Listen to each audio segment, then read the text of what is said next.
உங்கள் தந்தி1 தொலைக்காட்சியில் தினமும் ஒரு சர்ப்ரைஸ் மாலை 6 முதல் 7 மணி வரை காணத் தவறாதீர்கள்.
சட்டவிரோத பணப்பரிமாற்ற தடை சட்ட வழக்கில் கடந்த ஆண்டு கைது செய்யப்பட்டார் முன்னாள் அமைச்சர் செந்தில் பாலாஜி.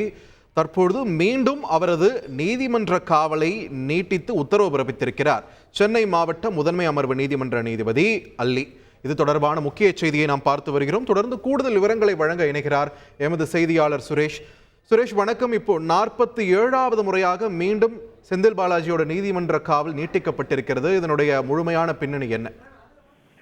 வணக்கம். சட்டவிரோத பணப்பரிமாற்ற தடை சட்ட வழக்கில் கடந்த ஆண்டு ஜூன் மாதம் கைது செய்யப்பட்ட செந்தில் பாலாஜி தற்போது நீதிமன்ற காவலில் புழல் சிறையில் அடைக்கப்பட்டிருக்கிறார். இந்த வழக்கு தொடர்பாக வங்கியின் கணக்குகள் தொடர்பாக ஆவணங்களை கேட்டு அமலாக்கத்துறை வங்கிக்கு அனுப்பிய கடிதத்தை வழங்க வேண்டும் என்ற கோரிக்கையுடன் ஒரு மனுவை தாக்கல் செய்திருந்தார். இந்த மனுவை ஏற்றுக்கொண்ட சென்னை முதன்மை அமர்வு நீதிமன்ற நீதிபதி அல்லி அந்த ஆவணங்களை வழங்க அமலாக்கத்துறைக்கு உத்தரவிட்டிருந்தார்.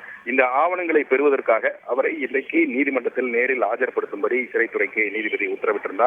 இதன் அடிப்படையில் இன்றைக்கு செந்தில் பாலாஜி முதன்மை அமர்வு நீதிமன்ற நீதிபதி அல்லி முன்பு ஆஜர்படுத்தப்பட்டார். அவருக்கு அந்த வங்கி சம்பந்தப்பட்ட அந்த ஆவணங்கள் வழங்கப்பட்டன. பின்னர் இந்த வழக்கின் விசாரணையானது ஜூலை 18ஆம் தேதிக்கு தள்ளி வைக்கப்பட்டிருக்கிறது.